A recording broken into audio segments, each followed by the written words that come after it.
ওম শান্তি। আজিৰ তাৰিখ 24 ফেব্ৰুৱাৰী 2022। প্ৰাতঃমুৰলী বাপদাদা মধুবন। আজি পিতাই কৈছে, মৰমৰ সন্তানসকল, পঢ়াত গাফিলতি নকৰিবা। অবিনাশী জ্ঞানৰত্নৰে নিজৰ জুলুঙা ভৰাই থাকা। বিনাশী ধনৰ পিছত দৌৰি উপাৰ্জন এৰিব নালাগে। পিতাই কৈছে, বিনাশী ধনৰ পিছত দৌৰি উপাৰ্জন এৰিব নালাগে। আৰু আজিৰ প্ৰশ্ন, যিসকল সন্তান পিতাৰ সমান দয়াশীল হয় তেওঁলোকৰ চিন কি হ'ব? যিসকল সন্তান পিতাৰ সমান দয়াশীল হয় তেওঁলোকৰ চিন কি হ'ব? উত্তৰত কৈছে পিতাই, তেওঁলোকৰ জ্ঞানৰ নিচা বাঢ়ি থাকিব। তেওঁলোকে জ্ঞানৰত্ন নিজৰ মাজত ধাৰণ কৰি আনক জ্ঞানৰ বেজী দি থাকিব। সকলোকে আখৰিক মতৰ পৰা মুক্ত কৰি থাকিব। আৰু দ্বিতীয়তে কৈছে, বাবাই যি শুনায় সেয়া টুকি ৰাখিব আৰু ৰাতিপুৱাতে উঠি তাৰ ওপৰত চিন্তন কৰিব। বিচাৰ সাগৰ মন্থন কৰি সদায় সৰ্ষিত হৈ থাকিব। আৰু আজিৰ গীত, হমাৰে তীৰ্থ ন্যাৰে হে, আমাৰ তীৰ্থ অনন্য। ওম শান্তি। শিৱৰ জয়ন্তী কেতিয়া হয় বা পৰমপিতা পৰমাত্মা শিৱ কেতিয়া অৱতৰিত হয়, এয়া ভাৰতবাসীয়ে জানে। তোমালোক সন্তানসকলেও পুৰুষাৰ্থৰ ক্ৰমানুসৰি জানা যে শিৱই কেতিয়া অৱতাৰ লয়। গায়ন কৰে যে ৰাতি অৱতাৰ ল'লে, কিন্তু কেনেধৰণৰ ৰাতি? পিতাই কৈছে, কেনেধৰণৰ ৰাতি? এয়া যি গতানুগতিক ৰাতি দিন হয়, সেয়া ৰাতি নে অন্য কিবা ৰাতি? এয়া ভাৰতবাসীয়ে নাজানে। শিৱৰ সলনি তেওঁলোকে আকৌ কৃষ্ণৰ জন্ম ৰাতি 12 বজাত দেখুৱাই দিছে। শিৱক মানি লয়, কিন্তু তেওঁ কেতিয়া জন্ম লয় সেইটো নাজানে। শিৱৰ অৱতৰণৰ দিনটো সকলোৰে বাবে সকলোতকৈ শ্ৰেষ্ঠ দিন, কিয়নো তেওঁ সকলোৰে সদ্গতি দাতা হয়। যেতিয়া সকলোৰে ওপৰত দুখৰ বোজা আহি পৰে, তেতিয়া চিঞৰে, হে পতিত পাৱন আহক। পিতাই কৈছে, যেতিয়া সকলোৰে ওপৰত দুখৰ বোজা আহি পৰে, তেতিয়া চিঞৰে, হে পতিত পাৱন আহক। হে ঈশ্বৰ পিতা দয়া কৰক। পূবেও কয়, হে ঈশ্বৰ পিতা। পূবেও কয়, হে ঈশ্বৰ পিতা, এই মনুষ্যসকলৰ প্ৰতি দয়া কৰক। এওঁলোক ইজনে সিজনক মাৰিবলৈ তৈয়াৰ হৈ গৈছে। কাৰো কথা নুশুনে। তেওঁলোকক ঈশ্বৰীয় মত দিয়ক। কোনোবা ঘৰত বিতুষ্ট হ'লে কয়, হে ঈশ্বৰ, এওঁক ভাল মত দিয়ক, কিয়নো এওঁ আখৰিক মতত চলি আছে। কোনোবা ঘৰত বিতুষ্ট হ'লে কয়, হে ঈশ্বৰ, এওঁক ভাল মত দিয়ক, কিয়নো এওঁ আখৰিক মতত চলি আছে। এতিয়া ভগৱান কোন এইটো নাজানে। কৈ দিয়ে, হে ভগৱান নিৰাকাৰ সৰ্বব্যাপী। তেনেহ'লেতো কোনো কথাৰ গুৰুত্ব নাথাকে। তোমালোক সন্তানসকলে জানা বাবাই কেনেকৈ সাধাৰণ ব্ৰহ্মাৰ শৰীৰত অৱতাৰ লয়। ব্ৰহ্মাৰ ক'ত জন্ম হ'ল এইটো ভাৰতবাসীয়ে নাজানে। দাদাৰ মানে ব্ৰহ্মাৰ চিত্ৰ দেখি বিবুদ্ধিত পৰে। ভাবি লয় যে ব্ৰহ্মাই বিষ্ণুৰ নাভিৰ পৰা জন্ম লৈছে। এতিয়া নাভিৰ পৰাতো কাৰো জন্ম হ'ব নোৱাৰে। বিষ্ণু ক'ৰ নিবাসী? কাৰো জীৱন বৃত্তান্ত নাজানে। ব্ৰহ্মাৰ দ্বাৰা বিষ্ণুৱে সকলো বেদৰ সাৰ শুনালে নেকি? ব্ৰহ্মাৰ হাতত বেদ দি দিছে। ব্ৰহ্মাৰ হাতত বেদ দি দিছে। এইটো হ'ব নোৱাৰে। পিতাই বুজায়, এটাটো হৈছে সন্তানসকল ইয়াত দেহী অভিমানী হৈ বহিব লাগে। আমি আত্মাই পৰমপিতা পৰমাত্মাৰ পৰা এই কাণৰ দ্বাৰা শুনি আছোঁ। কিন্তু সন্তানসকলে বাৰে বাৰে পাহৰি যায়। আমাৰ অৰ্থাৎ আত্মাসকলৰ সৈতে পৰমপিতা পৰমাত্মাই বাৰ্তালাপ কৰি আছে। যিজন সকলোৰে সদ্গতিদাতা জ্ঞানৰ সাগৰ, তেওঁ বহি সন্তানসকলক পঢ়ায়। এই কথাটো তোমালোক সন্তানসকলৰ বাহিৰে অন্য কাৰো বুদ্ধিত ধাৰণ নহয়। সেইবাবে সিমান সন্মান নিদিয়ে। যদি নিশ্চয় জন্মিছে যে ভগৱানে পঢ়ায়, তেন্তে এই পঢ়া 1 ছেকেণ্ডৰ বাবেও এৰিব নোৱাৰে। এই পঢ়া আধা ঘণ্টা বা 45 মিনিট চলে। পিতাই কয়, কেৱল মোক স্মৰণ কৰা, এই এটা কথা কেতিয়াও নাপাহৰিবা, বাকী হৈছে বিস্তাৰ। বাবাই বুজায়, এয়া যি বেদ শাস্ত্ৰ আদি পঢ়া, দান পুণ্য কৰা, এয়া যিবোৰ কৰি আহিছা, এয়াও ড্ৰামা ৰচি থোৱা আছে। আধা সময় জ্ঞান আৰু আধা সময় ভক্তি। ব্ৰহ্মাৰ দিন, ব্ৰহ্মাৰ ৰাতি, এই গতানুগতিক দিন ৰাতিৰ কথাটো জীৱ জন্তুৱেও জানে, কিন্তু এই ব্ৰহ্মাৰ দিন ৰাতিৰ বিষয়েটো ডাঙৰ ডাঙৰ বিদ্বানসকলেও নাজানে। পিতাই কৈছে, ব্ৰহ্মাৰ দিন ৰাতিৰ বিষয়েটো ডাঙৰ ডাঙৰ বিদ্বানসকলেও নাজানে। তোমালোক সন্তানসকলে গৃহস্থ ব্যৱহাৰত থাকি ধান্দা আদি কৰিও পঢ়িব নিশ্চয় লাগে। এই ক্ষেত্ৰত গাফিলতি কৰিব নালাগে। বাবাই জানে অমুক অমুক গাফিলতি কৰে, বাবাই জানে অমুক অমুকে গাফিলতি কৰে। নিয়মীয়াকৈ নপঢ়িলেতো অনুত্তীৰ্ণ হৈ যাবা বা কম পদ পাবা, কিয়নো বিনাশী ধনৰ লোভ আছে। অবিনাশী জ্ঞানৰত্নৰ প্ৰতি আদৰ নাই। এইটো তোমালোক সন্তানসকলেহে জানা। এই অবিনাশী ৰত্নহে লগত যাব। যিসকলে বহুত টকা পইচা একত্ৰিত কৰিছে, তেওঁলোকৰ পিছত চৰকাৰ লাগি আছে। পিতাই কৈছে, যিসকলে বহুত টকা পইচা একত্ৰিত কৰিছে, তেওঁলোকৰ পিছত চৰকাৰ লাগি আছে। যেনেকৈ মনুষ্যৰ মৃত্যু হ'লে তেতিয়া হেতা পৰি যায়, তেনেকৈ চৰকাৰী বিষয়াই বাজেয়াপ্ত কৰিবলৈ আহিলে তেতিয়া হেতা পৰি যোৱা। চোৱা জগতৰ কি অৱস্থা। মই বুজাওঁ, সন্তানসকল, সময় বহুত কম আছে। এই মৃত্যুলোকক নৰক বুলি কোৱা হয়। কয়ো যে আমি পতীত, তথাপিও নিজৰ মতত চলি থাকে। আলোচনা চক্ৰ আদিও অনুষ্ঠিত কৰে যে শান্তি কেনেকৈ হ'ব। বিভিন্ন ধৰ্মৰ লোকসকলে নিজৰ মাজত যুদ্ধ বিগ্ৰহ নকৰক। একে খ্ৰীষ্টান ধৰ্মাৱলম্বীসকলেও নিজৰ মাজত যুদ্ধ কৰি আছে। এতিয়া তেওঁলোকক মনুষ্যই কেনেকৈ শান্ত কৰিব পাৰে? একেবাৰে ঘাট মাউৰা। ঋষি মুনিসকলেও কৈছিল, আমি ৰচয়িতা আৰু ৰচনাৰ আদি মধ্য অন্তক নাজানো। পিতাই কয়, তোমালোকে নিজৰ গৰাকীক নাজানা। মালিকক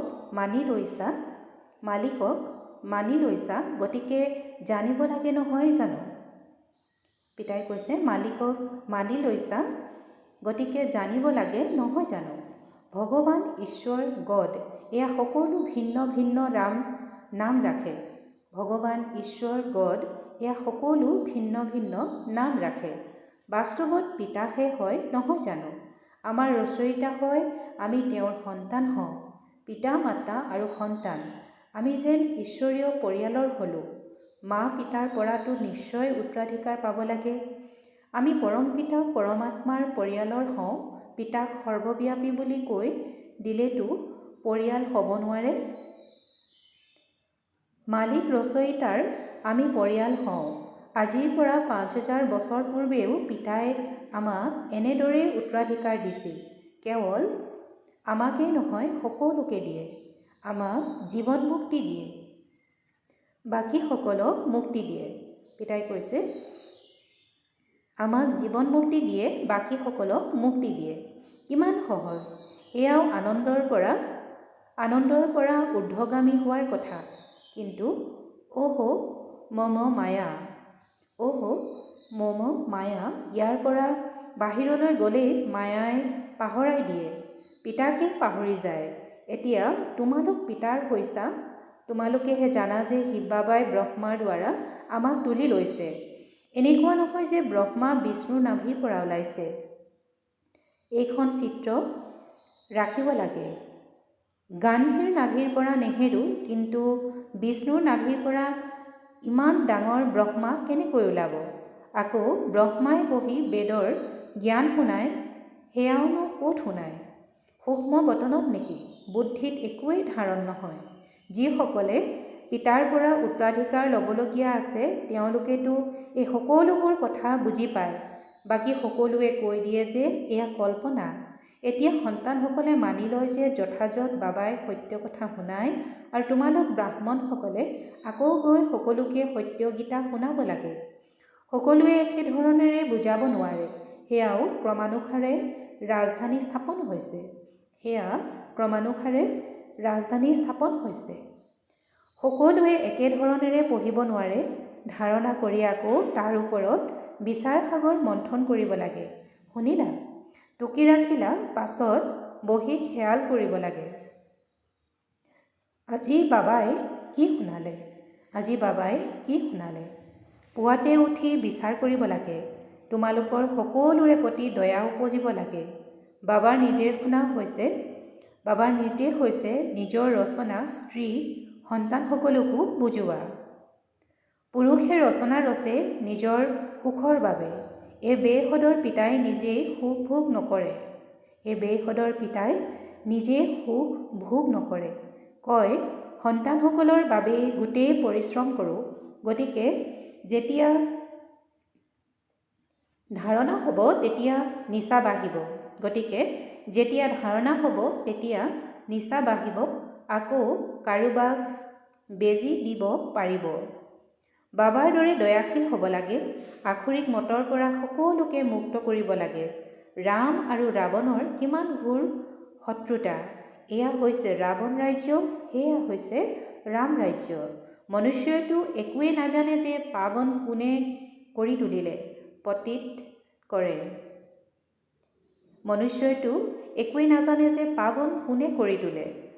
পতিত কৰে। পিতাই কিমান ভালদৰে বুজাবৰ কাৰণে এই চিত্ৰসমূহ তৈয়াৰ কৰিছে। বিশ্বৰ বুৰঞ্জী ভূগোল পিতাইহে বুজায়। এই চিত্ৰসমূহত বহুত ভালদৰে লিখা আছে। এতিয়া তোমালোক সন্তানসকলে জানা যে নিৰাকাৰ ঈশ্বৰ পিতাই গোটেই বিশ্বৰ ধৰ্মীয় ৰাজনৈতিক বুৰঞ্জী ভূগোল বহি শুনায়। বহুত শুনে, কিন্তু একোৱে বুজি নাপায়। প্ৰকৃততে এই চিত্ৰসমূহ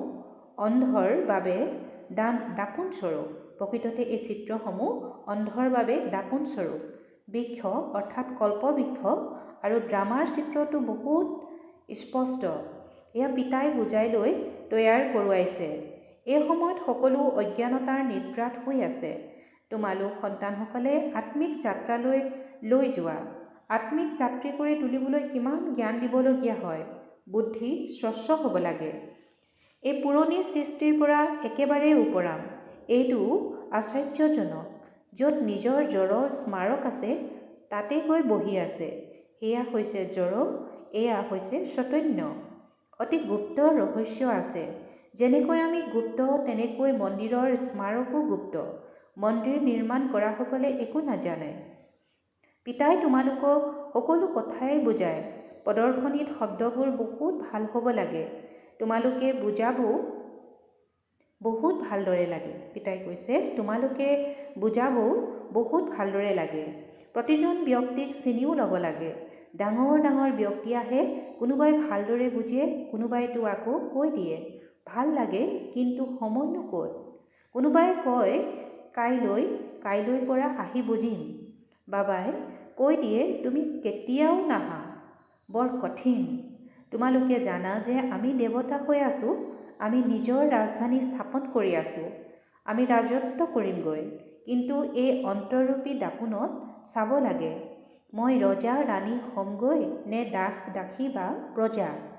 মধুবনলৈ আহি এনেকুৱা নিচা বহাই যোৱা যাতে সদায় স্থায়ী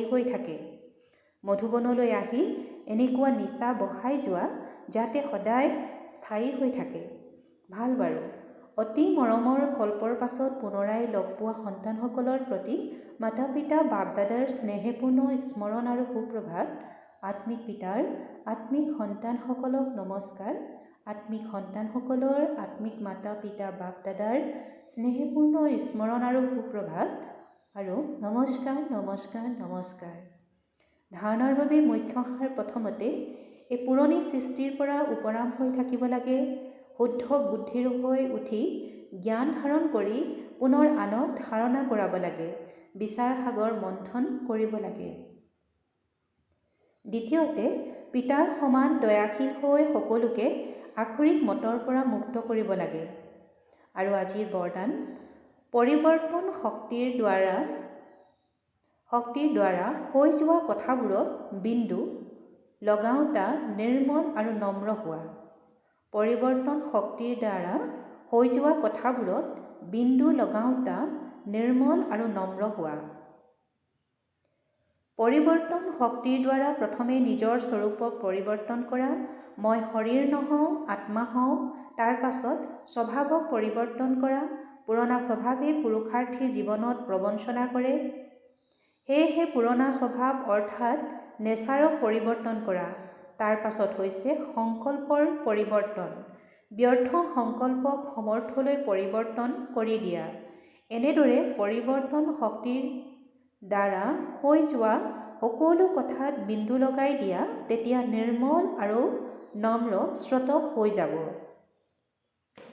শ্লোগান, আজিৰ শ্লোগান, মস্তকত স্মৃতিৰ তিলক সদায় চিকমিকাই থকাটোৱেই প্ৰকৃত সধবাৰ চিন। মস্তকত স্মৃতিৰ তিলক সদায় চিকমিকাই থকাটোৱেই প্ৰকৃত সধবাৰ চিন। ওম শান্তি।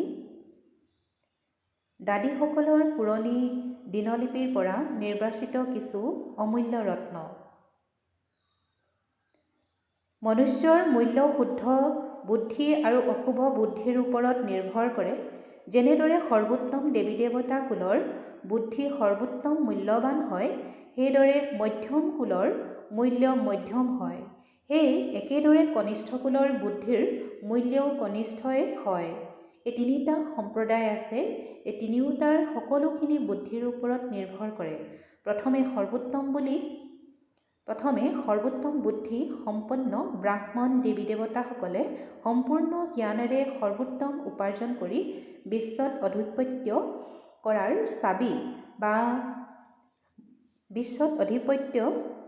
আধিপত্য কৰাৰ চাবি বা বৈকুণ্ঠৰ বাটচাহী প্ৰাপ্ত কৰিছে।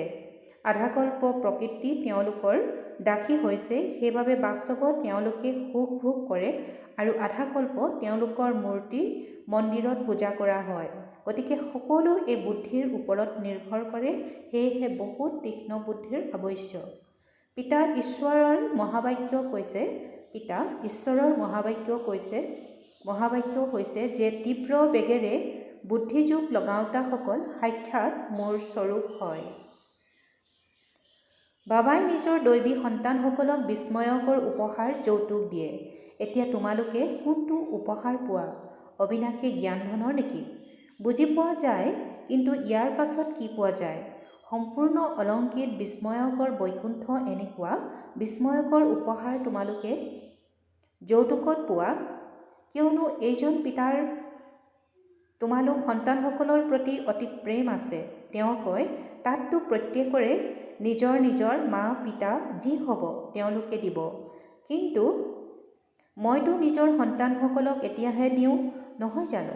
এনেকৈ ভাবে যে মোৰ সন্তানসকলে সকলোখিনি পাওক, তেতিয়া তেওঁলোকৰ অন্তৰ ভৰিব। সেইবাবে এইটো স্বৰূপত মই সকলোকে বৈকুণ্ঠ উপহাৰ দি দিওঁ।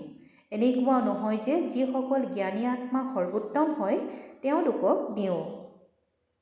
সৰ্বোত্তমসকলৰতো তাতো সংযোগ থাকে, কিন্তু মধ্য সৰ্বোত্তম দুয়োবিধে পায়, কিয়নো এই সময়ত দৈৱী সন্তান হোৱাৰ বাবে একে সমান অতি প্ৰেম থাকে। সেইবাবে মই এনেকুৱা বৈকুণ্ঠ উপহাৰ দি দিওঁ, য'ত জন্ম জন্মান্তৰ সকলো সন্তানেই সুখ ভোগ কৰে। সেই ৰাজকীয় পৰিয়ালৰ মহিমা আৰু পূজা কৰা হয়। এইটো কুল মাৰ্জিত হোৱাৰ বাবে তেওঁলোকৰ মহিমা অতি শ্ৰেষ্ঠ। চোৱা, লৰ্ড কৃষ্ণৰ কিমান ধুমধামেৰে মহিমা কৰে। ইউৰোপীয়ানসকলেও কয় লৰ্ড কৃষ্ণ। কৃষ্ণৰ পূজাৰীয়ে আকৌ কৃষ্ণৰ নাম লৈ কয় আমি কৃষ্ণ পূজাৰী। পূজা কৰাসকলেও পূজাৰীক ব্ৰাহ্মণ উপাধি দিয়ে, যাৰ দ্বাৰা প্ৰকৃতি তেওঁলোকৰো দাসী হৈ যায়। কিন্তু বাস্তৱত তেওঁলোকৰ জীৱন ব্ৰাহ্মণৰ নহয়, কেৱল নিজৰ এটা উপাধি ৰাখি দিয়ে। নিজৰ নাম প্ৰচাৰ কৰিছে। সত্যযুগৰ সময়ত যিবিলাক নিয়ম আছে সেয়া সকলোবোৰ ইয়াৰ পৰাই আৰম্ভ হয়। এই নিয়মসমূহ স্থাপনা প্ৰথমে ইয়াত যিবিলাক নিয়মীয়া লোক সুপ্ত হৈ থাকে তাত প্ৰকট হৈ বাস্তৱিক স্বৰূপ লয়। ইয়াৰ পৰা যি জ্ঞান আহৰণ কৰা হয় সেই অনুসৰিয়েই অন্তিম গতি হৈ যাব। ইয়াৰ যিবিলাকত মত আছে তাৰে তাত বাস্তৱিক জীৱনত খোজ দিয়া হয়। ভাবি চিন্তি চোৱা হয়নে নহয়, ভাবি চিন্তি চোৱা হয় নহয়। এনেকৈ কয় যে ভাবি চিন্তি খোজ দিবা, প্ৰথমে খোজ দিয়া নহয়। ইয়াত প্ৰথমে ভাবি চিন্তি চোৱা হয়, তাৰ পাছত তাত খোজ আগবঢ়োৱা হয়। ইয়াত ভাবি চিন্তি চোৱাটো সুপ্ত হৈ আছে আৰু খোজ দিয়াটো প্ৰকট হৈ আছে। তাত খোজ দিয়াটো সুপ্ত হৈ থাকে আৰু ভাবি চিন্তি চোৱাটো প্ৰকট হৈ থাকে। যদি মনুষ্যৰ বুদ্ধি চোকা হয় তেন্তে সকলো আছে। বুদ্ধি বহুত বিশাল হোৱা উচিত। এই দৈৱী পিতাৰ ইমান গায়ন কিয় হৈছে? কিয়নো বিশাল বুদ্ধিৰ হয়। বুদ্ধিৰ দ্বাৰাই মনুষ্য ৰজা হয় আৰু বুদ্ধিৰেই ভিকহু হয়। বুদ্ধিৰ দ্বাৰাই মনুষ্য ৰজা হয় আৰু বুদ্ধিৰেই ভিকহু হয়। বুদ্ধিক সকলো কৰ্মেন্দ্ৰিয়ৰ ভিতৰত শিৰোমণি বুলি কোৱা হয়। বিশাল বুদ্ধি সম্পন্ন দৈৱী আত্মাৰ মস্তক চিকমিকাই থাকে, কিয়নো বুদ্ধিত গোটেই জ্ঞান ভৰপূৰ হৈ থাকে। তেওঁলোকে আকৌ যেতিয়া আনক নিজৰ বুদ্ধিৰূপী ভঁৰালৰ পৰা জ্ঞানৰূপী ৰত্ন প্ৰদান কৰে তেতিয়া তেওঁৰ জেউতি দেখিবলৈ পোৱা যায়। যাৰ বাবে দৈৱী পিতাৰ মহিমা প্ৰকাশ হয় কিন্তু ক্ৰমানুসৰি। যাৰ বাবে দৈৱী পিতাৰ মহিমা প্ৰকাশ হয় কিন্তু ক্ৰমানুসৰি। তেওঁলোকৰ ভিতৰতো শিৰোমণি দৈৱী পিতা প্ৰজাপিতা ব্ৰহ্মাৰ মহিমা গায়ন কৰা হৈছে। ওম শান্তি।